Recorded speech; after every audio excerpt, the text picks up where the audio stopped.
Hello. For today's video, I want to talk about the essay I had given you, the mental health needs of college students.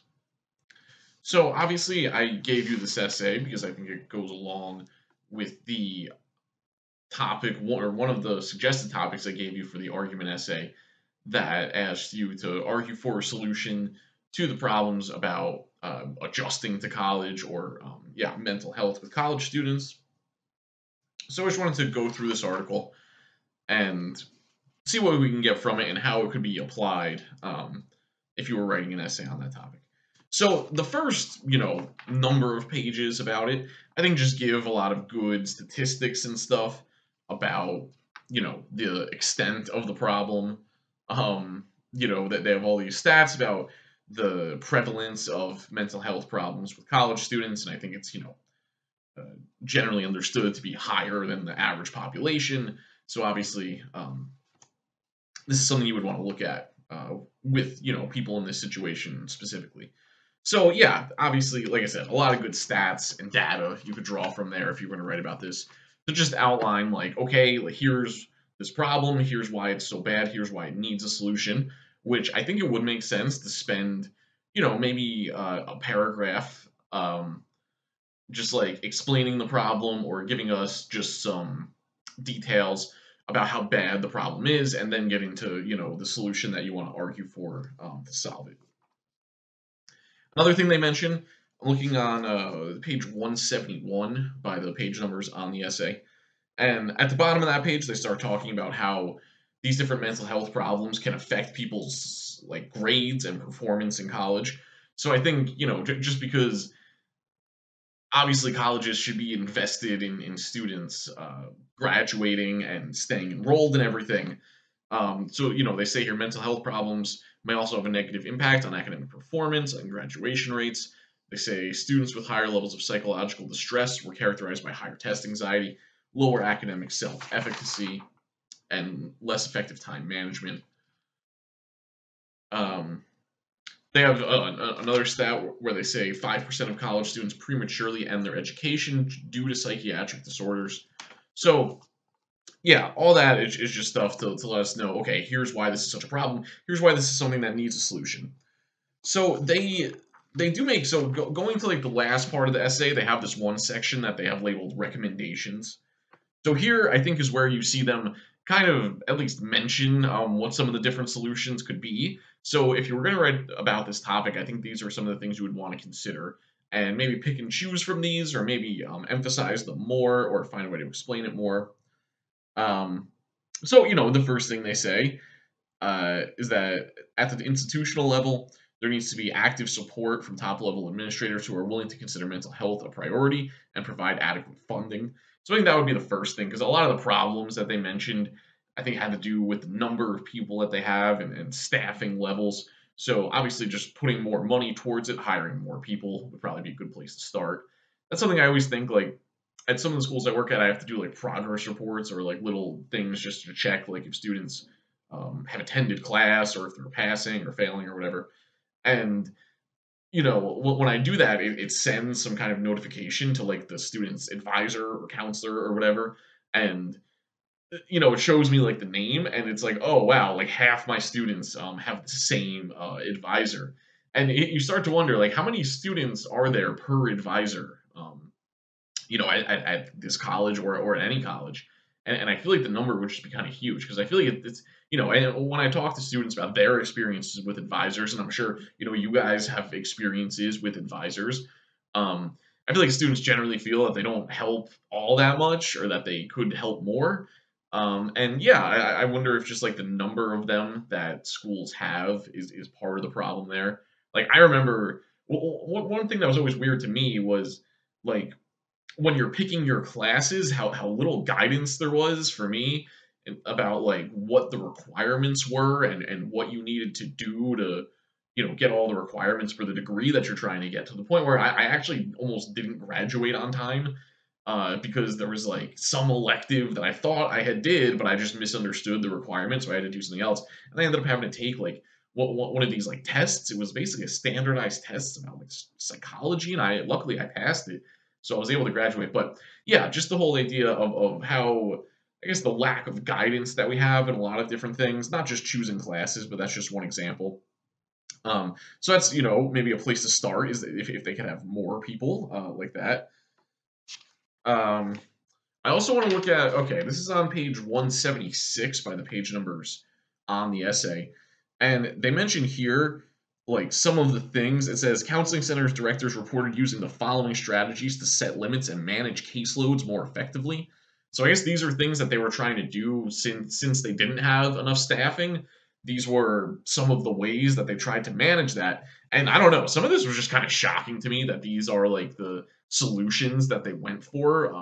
I mean, obviously, I guess it wasn't under the control of these people, like how many counselors they were going to hire, how much money they were going to spend about this. But they say here, they have these little bullet points on page 176. They say 73% use a brief therapy model that has been demonstrated to be an effective and often viable option for many counseling centers. So a brief therapy model, I don't know exactly what that means. I don't know how brief that is. But maybe that's a possible solution, at least one they're suggesting of, I guess there's just like shorter sessions. These ones seem more confusing to me. It says 44% limit the number of individual counseling sessions per student. So I guess they just only let you have a certain number of sessions, which I mean, I can understand why they would want to do that if they only have a limited number of counselors available. But that seems like it would also not be great for the student, especially if they need the session, if they're in some kind of psychological trouble. It says 16% assign students to group counseling directly after an intake session. So I don't know that one I guess maybe seems a little more reasonable, like to just put people into a group setting again, because then you can have like 10 students to like one counselor or something like that. So maybe that one's okay. Another one, it says 68% see students less than once a week for counseling. I also kind of wonder about that. I feel like most people who go to counseling or therapy or anything, I feel like they usually do it once a week. I don't know. Maybe I'm wrong about that.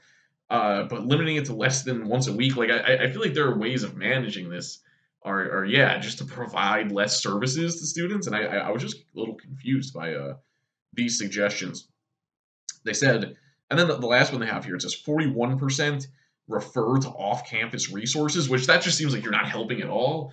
If your solution to manage like the number of students who are coming in is to just tell them to go find it somewhere else. I mean, if they could do that, they probably would. But obviously, then you get into like insurance and healthcare and all those things. Another thing that I thought was just kind of alarming. They said 13% of counseling centers generate income by charging a fee for counseling, and 39% charge a fee for other testing and assessment services. And that just seems like a terrible idea, right? To be like, well, we'll just charge the students then to use the services. That's how we'll try to raise the money to hire more people or try to make it so that there's not so many students who are signing up for appointments or something. But yeah, so if you were going to argue for solutions, so first you could explain the problem just in terms of how many students have these issues and how necessary it is for them to get help with this stuff. Um, some of the things, so obviously in terms of solutions, I think one thing would just be that schools need to like put more money towards it or treat it like it's more of a priority. Some other things they mentioned, they say on page 177, some counseling centers also offer faculty the opportunity to schedule a guest lecture on mental health issues and services on a day when the professor would otherwise cancel class due to an illness. Um, so that's something that I was kind of thinking of because some of the colleges that I work at, they have like people from the tutoring center like come to your class at the beginning of the semester and they just give like a little 5 minute thing of like, oh, we're the tutoring people and you can come see us and here's when we're open and here's like a piece of paper with all the information on it. And they have to do that for like every class. Like there's some schools where I have to like sign a thing that they came to my class, because they're obviously required to go to every class and give them that information. So I think that was one thing that kind of struck me as like a possibly solution for this is like just making sure that people have the information. Like maybe someone from the counseling services should come to every class, and let people know what the deal is and when they can get help and what they need to do, or yeah, maybe have some kind of handout or something like that. They also in the essay suggest like places where flyers or informational materials could be put. which I think is an idea that makes sense. So maybe part of it too is like, I don't know, a kind of better marketing campaign for the counseling center itself, just so people like know what's available, or have an idea of how to reach out. But yeah, to me, I feel like when I've talked to people I knew in college and stuff, one of the biggest problems was just always like the wait. Like they would go to the try to sign up for a session or something, and it'd be like, okay, well we can see you, 3 months from now. And it's like, okay, well 3 months from now the semester is going to be over, and I'll like already have failed my class or something. Um, so yeah, I think there's probably more that could be said about solutions. Another thing that I think I mentioned in the previous video was like these the Success 101 classes that they have. Like I know Bergen has that. Um, and I would wonder if how you guys feel about those classes, like what you think they should teach, or how they do as teaching it. I think some of my students are currently in that. Um, and then also the other thing you could consider with this topic is like, well, what could high schools be doing? They don't really mention that here. They're more looking at it from the point of view of colleges. Um, and I guess they're focusing more on mental health. But I would also, put in like the adjusting to college thing here. Like, what could high schools or colleges be doing to help people adjust more? Should there be more like closely aligned programs where people in high school get more information about what it's going to be like in college? I remember I had one teacher who like showed us what a college syllabus was like, or like yeah, like gave us an assignment just that was given to college students just to show us what it was like.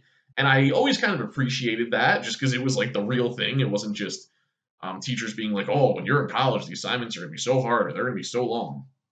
So yeah, I think this gives, if nothing else, I think this essay gives good data and statistics about like the number of students that this is a problem for, so you could use it for that part. And then when you start talking about solutions, obviously it's like more money, but maybe there should be like more direct programs to help people with this kind of stuff. And yeah, I think that was the main thing with this essay. I just wanted to give it as, an outside source that you could use if you were going to go for that topic about mental health or adjusting to college. So I think that's it for now. I will see you all soon. Goodbye.